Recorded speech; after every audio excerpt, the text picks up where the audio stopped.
Hi, I just wanted to give you some very quick feedback on the first batch of papers that were turned in. First of all, uh, grading criteria. How do I grade these papers? I look at four things: structure, content, mechanics, and research. Structure deals with a clear beginning, development, and end, using clear and appropriate transition. Content, does it have appropriate length? Does it have a good sense of focus? Are your thoughts clearly organized?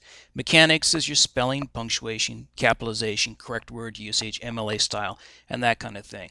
Research refers to how the number of citations you use. Are they properly cited? Are the number of citations that you need for the work consistent with what the assignment is requiring?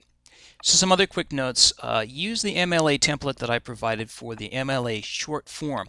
If the assignment asks for the MLA long form, then use that. But for most of the papers that I require, the short form is required. Read the instructions for each assignment. Sometimes you get going in one direction with your paper and the assignments ask for something just a little bit different. So make sure you read those carefully. Thirdly, some of you are still struggling with the difference between affect and effect. Affect is generally a verb. Effect is generally a noun.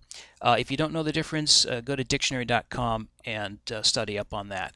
Other general rules of observation: observation, interpretation, application. Observation: what does this say? Who, what, where, when, how. The interpretation, get into the why. Here's why this is different. Here's why it's similar. Comparing and contrasting is a great tool for writing. And finally, the application. Application is where you can start to personalize it, typically in a summary, and talk about what it means to you. Academic style is also important. Avoid the first person in most of your writings, except when you get to the end. One would say avoid I, me, we. Pursue objectivity. First, seek to understand what the piece is saying. What does this mean versus what does this mean to me? Don't be judgmental about the subject or the topic right up front. Let the facts speak for themselves. A very important item is to avoid slang. Slang is not academic in its style. So if there's a different way to phrase it that's more professional, use that.